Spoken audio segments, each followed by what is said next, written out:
Caledon. The opinions expressed in the following programs are those of the participants and do not necessarily reflect those of Rogers nor Rogers TV. This program is brought to you by Ignite TV. Now you're in command.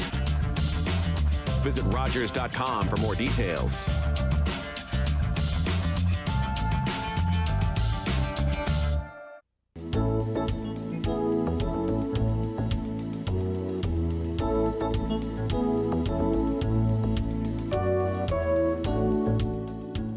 Welcome to another episode of In Conversation with Alethia.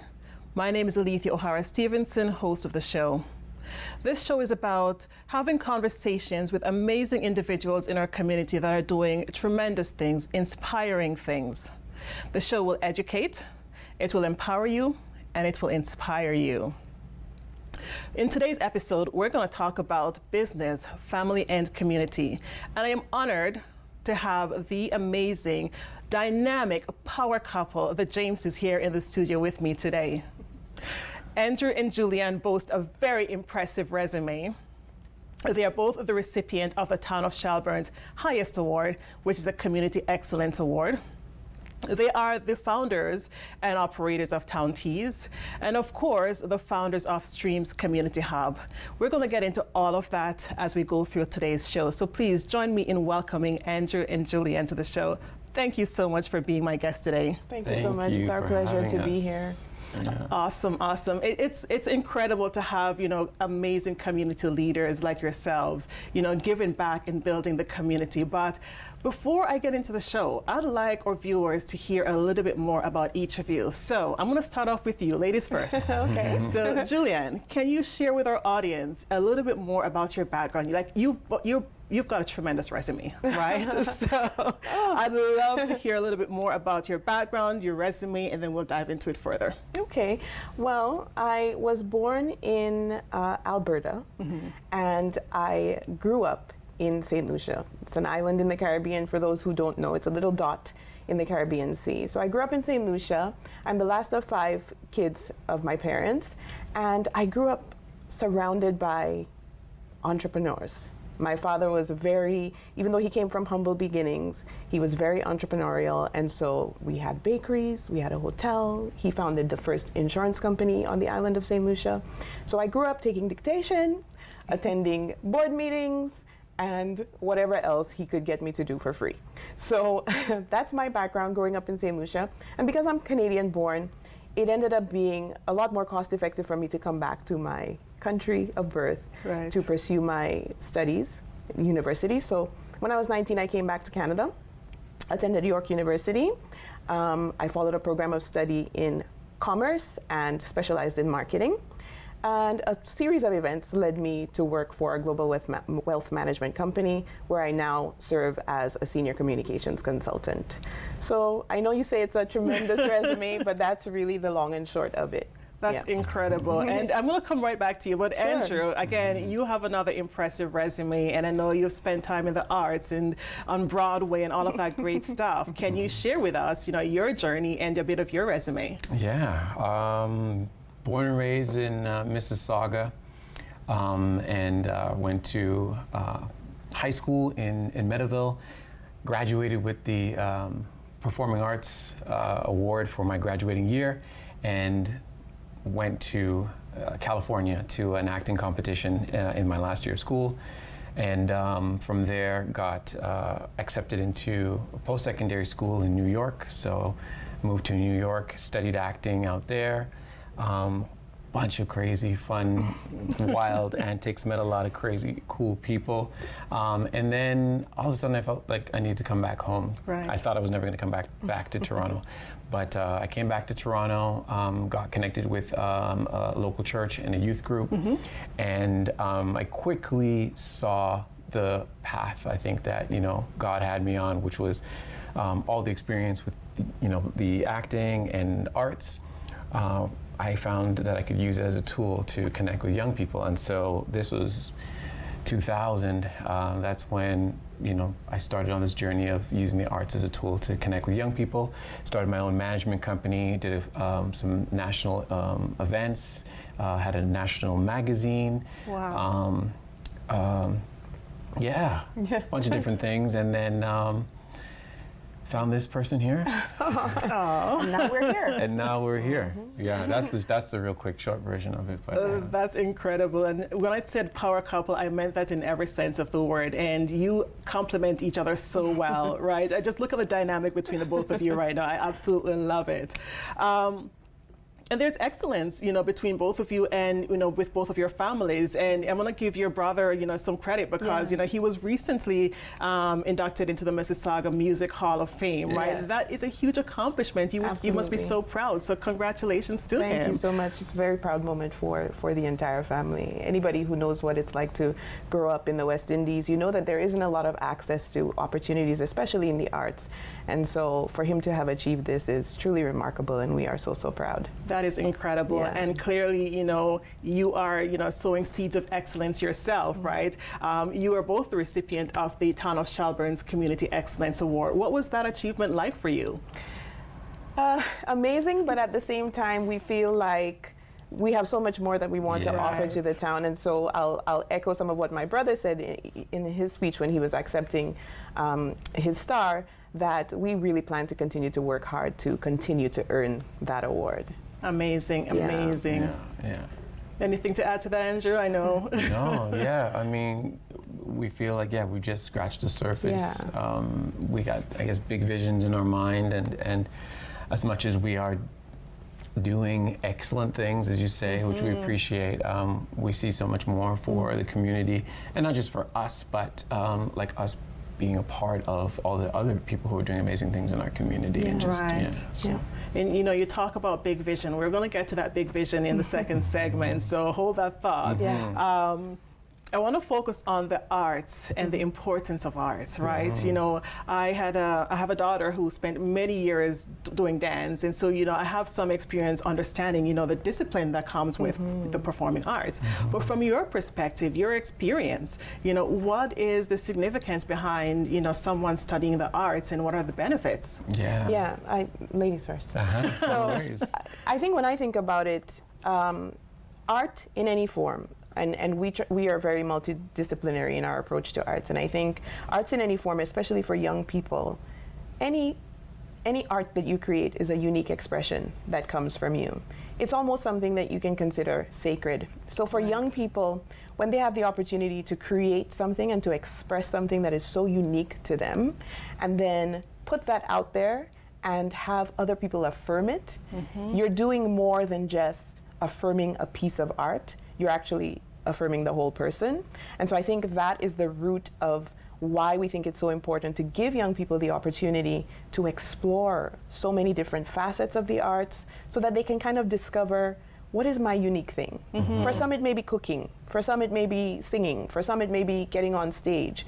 And our intention, of course, in everything we do around the arts is not necessarily to create or to discover the next Beyonce or the next Mozart. Right. But really it's to focus in and help young people to connect with that sense of self, and also get the opportunity to be affirmed in that way as part of a creative community, because I think that really helps with personal development and all of that. Yes. And you see the confidence that comes out once they're able to go on stage or produce a piece of art themselves, right? They're confident and they start to blossom, essentially. Yeah, absolutely. And it lends itself to other areas of their life that may not necessarily have to do with the arts, where they may need to have that confidence to step up in front of the classroom to do a presentation or something like that, and they feel that they feel empowered to do it because of their experience in the arts. Right. Yeah. Now, for you, Andrew, I know you talked about the fact that you had the chance to go to California and performed, and you were able to get the scholarship. What initially got you started in the arts? I love Michael Jackson. Huge Michael Jackson fan. Moonwalking down the hall in high school, in elementary school, and then in high school, and did a lot of talent shows in elementary school. When I got to high school, I was like, I'm not going on that stage, just intimidated by the other grades. And there was this teacher that saw some potential in me. And Say his name. Mr. McDonald, Mr. Wow. Steve McDonald, I'll never forget him, basically hunted me down period after period, class after class, to be a part of the school's production of Fame as one of the lead roles, which I finally gave into.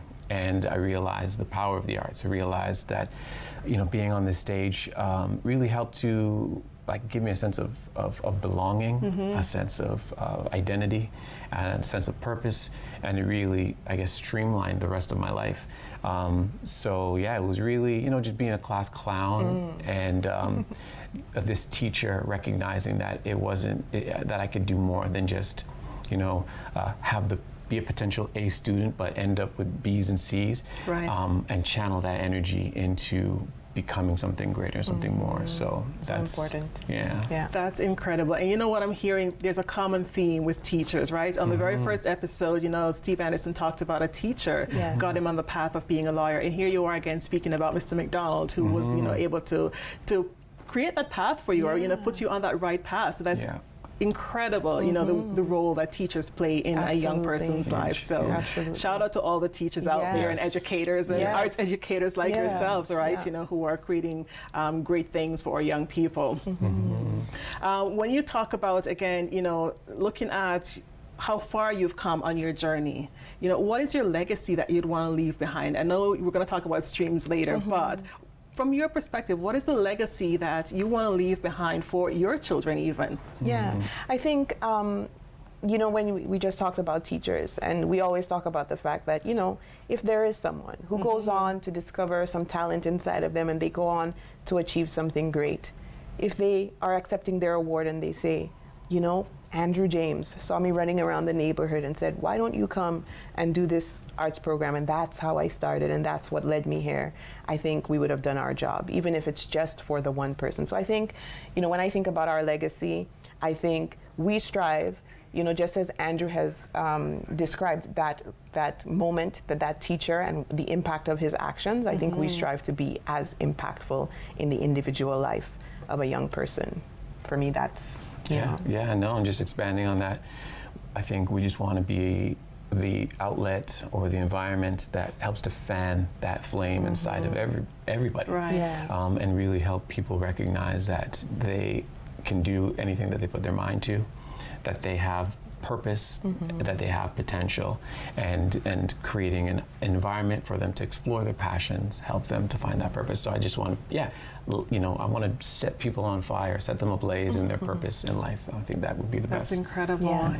That's incredible. And, I'm thinking, there's a direct correlation too between, individuals who are on their path, fulfilling their purpose, whether it's in arts or, even athletics, Yeah. right? When that discipline is in place, there's a direct correlation between their academic output. Absolutely. Right? And so it's incredible. No matter what you're doing, you're absolutely able to achieve. So I absolutely love it. I love what you guys are doing. Thank you. You have 3 young girls. Are Yes. they inspired by the arts as well, or they're creating their own path in left field?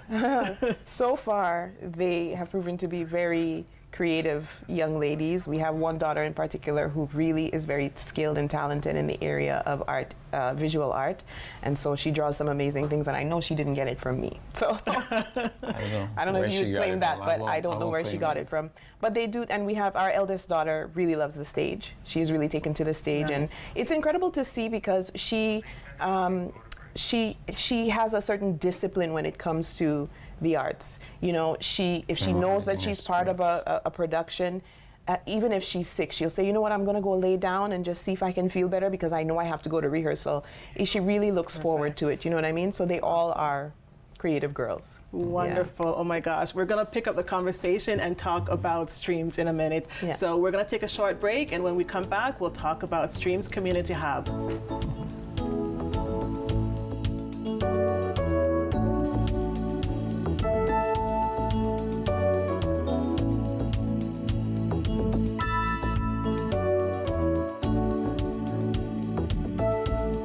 Listen, you have a passion for something, so my passion was cooking, and Rogers allowed me to share my passion with everybody. And it is work, it is commitment, but it doesn't feel like it, right? When you're up there, you're doing it, you're presenting it, love every minute of it. Absolutely. And I thank Rogers for allowing me to share my passion with the community. Yeah.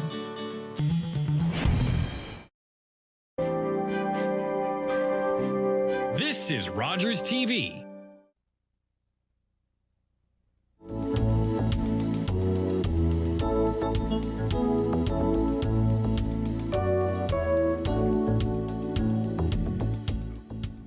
Welcome back to In Conversation with Alethia. In this segment, we're going to talk about Streams Community Hub. And with me in the studio, of course, is Juli-Anne and Andrew James, from founders of Streams Community Hub. So when we talk about Streams Community Hub, can you give us the background? What essentially is Streams Community Hub? I know it's an arts-based program, but for our audience, what is it? Yeah, well, Over to you. yeah, Streams. Yeah, I guess in short, it's an arts-based, youth-focused, creative arts charity that creates creative art experiences for youth. In short, it's a place where we can ignite imagination, where we can inspire, and we can Enrich the community. yeah, enrich the community through the arts. Yeah. Awesome. Absolutely. And you have a wide variety of arts-based program, right? So I Yes. think this summer you were able to introduce the students to, is it djembe drums? Yeah. Oh We had my 16 programs this summer. So they did djembe drums, they did singing, they did sewing, they did baking, they did visual arts, they did dramatic arts, photography. Played the ukulele. Yeah. Wow. Yeah, They cinematography. It was the whole gamut of the arts this year. But yeah, we just want to be able to expose youth that may not be, have ever seen a djembe drum or ever played a ukulele or ever sewed before. Definitely this year, like none of these kids have ever, seen a sewing machine. And so just expose them to all these different opportunities and, again, like we said, like help them to find their thing, help them to find something that will interest them and give them direction in life. Yeah. That is absolutely incredible. Now, your charity organization is based in Shelburne, but you're serving pretty much all of Dufferin County, right? Correct. Yeah, we had kids coming from every area Of Dufferin County. of Dufferin County. And even not last year because of COVID, but the year before that, our coding camp, we had one From Peel. coming from Brampton every We morning. had one this year too, from Mississauga. From Mississauga, coming That's every a morning trek. to be a part of our program. So, we take some pride in providing something I think that's unique to Dufferin County and definitely fresh and exciting. Yeah. That is very exciting. I mean, just hearing the passion behind, the program that you've created, and I've seen some of the students who have been able to come out and participate. I was there. I was honored to have a little tour this summer, right? And see the incredible work that is taking place in the studio. What was the vision behind coming up with Streams Community Hub? Because this is incredible what you guys are doing. Wow. Yeah. I think Andrew has like a really deep background, as he shared. In we met in youth ministry. We've always worked with young people, and this is just an evolution of different things that he and I have worked on in the past to really engage young people in the arts, but also in just productive, engaging, fun activity to help them connect to themselves and to their purpose. So I think when we moved into Dufferin County, we moved to Shelburne with our very young family. I think we became very aware very quickly that if you're not into sports and you're not an athletic child, there isn't a lot going on, right? And so we sort of said, well, what's in our hands? How can we respond to this vacuum that's here? And so that's how Streams Community Hub was born. We started with summer camps because that was what we could immediately and quickly do and implement, and it's just been growing from there. Wow, that's incredible. Now, how long have you been in operations for? We incorporated in 2016. Holy. Yeah, our first camp was in the summer of 2017, and we've grown every year, trying to really catch up to the need and build capacity so that we can make room for more and more kids. Of course, right now we're moving from seasonal programming, just summer camps and spring break camps and that sort of stuff, to moving into after-school programming and to be available to our community year-round. Yeah. That's incredible. And you do have some returning campers, right, and students who Oh, absolutely. Yeah. Wow. Yeah. Yeah. This year we had 240 registrations. Yeah. And that's 160 unique kids. Some of the kids came back for, Right. for, Yeah, for multiple sessions. weeks. But yeah, I mean, every year we sell out. We sold out in 3 hours this year This when we summer. opened up registration. So yeah, the demand is definitely there, and we want to be able to serve as many kids as we can. It's So- extremely rewarding to see them come back and to be able to be part of their journey of growth and Yeah. to see Yes. them really grow. Yeah. Yeah, and we've had campers become volunteers, Yeah. and now helping out and hopefully become facilitators and Yeah. teaching different Yes. classes. So Yeah. we love that whole process of just growing with them. So And that's a great way too of teaching or your young volunteers, right? The way of paying it forward, Right. Yes. right? So they grew up in the program and now they're having the opportunity to give back to something that they benefited from tremendously, which is incredible, Yeah. right? You're setting them up for success further in Yeah. the future with the skills that you're now imparting on them. So I absolutely love it. It's quite incredible. Is the program free of charge for the students who are participating? So this summer, thankfully, because of a grant, we were able to do the entire summer program for free to the community. So that, when we started out the organization, we really started it with that vision of being able to offer these programs for free. Because we were starting from scratch, we couldn't do it. So we were really, really happy to be able to realize that this summer.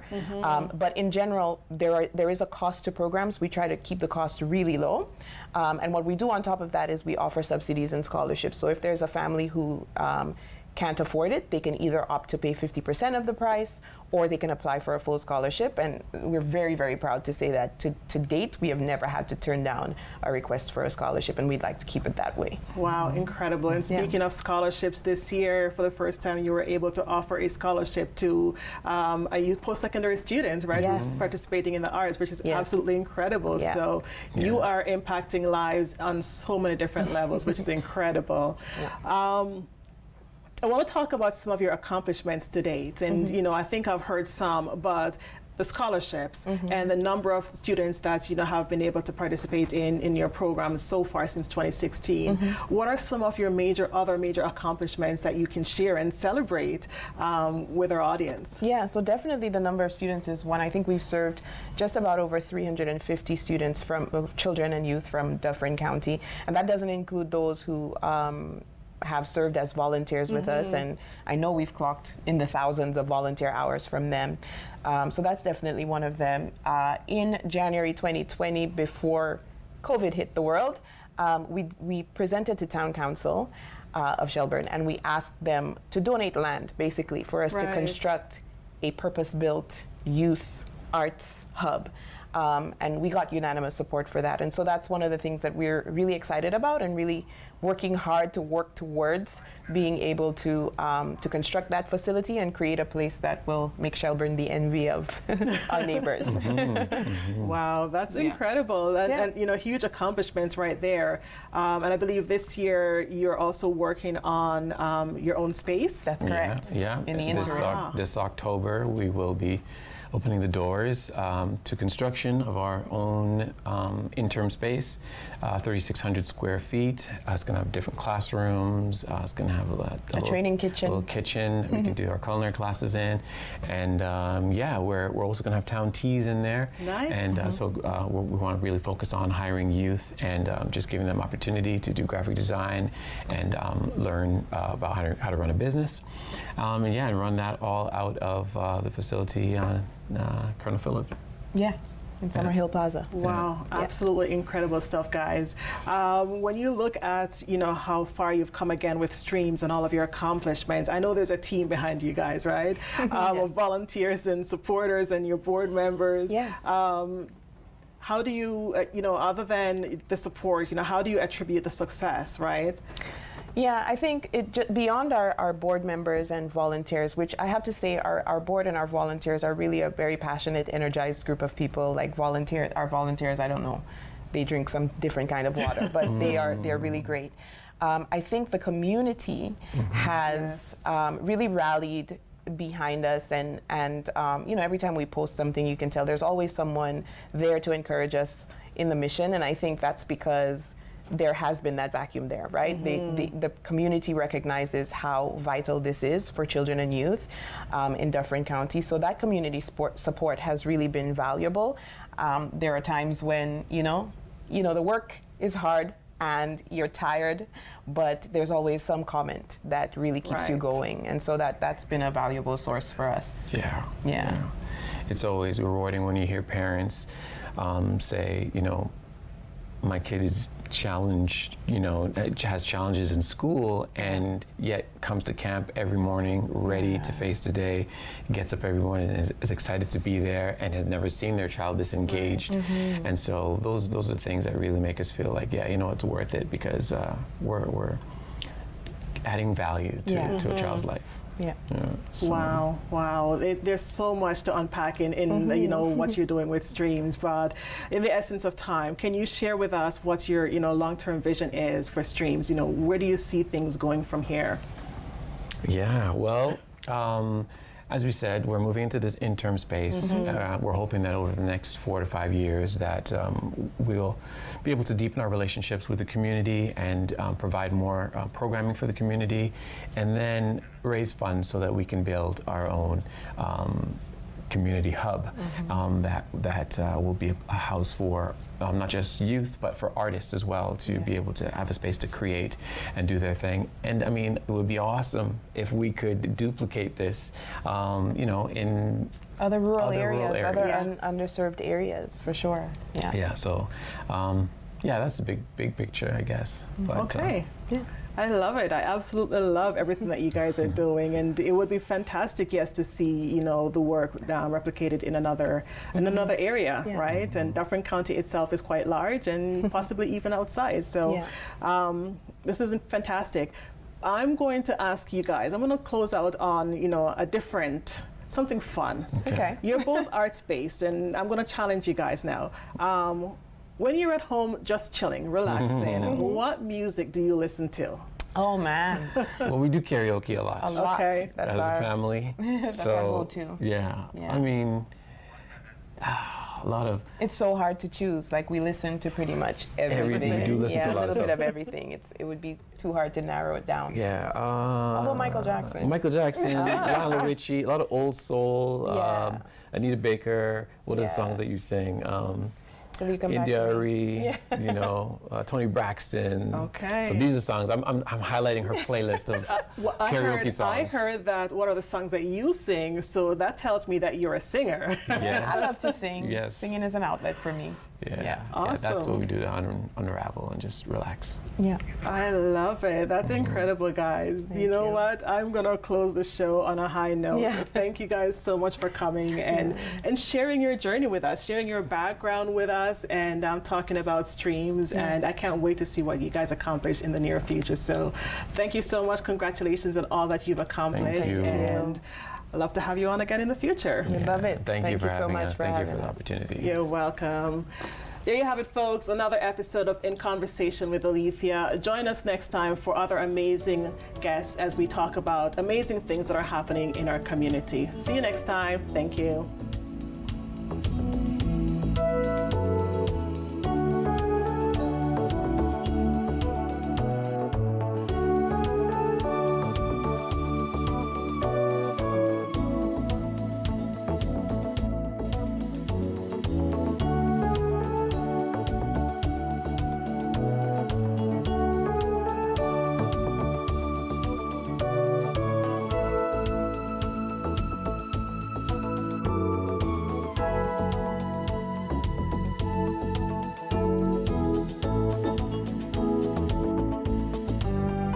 Call the Rogers TV viewer response line, email us, or connect with us on social media.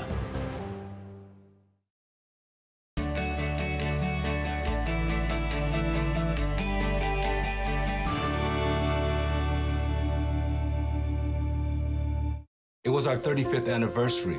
To celebrate, we were on our way to Mama Rosie's, where we had our first date. That's when we heard, coming from the radio,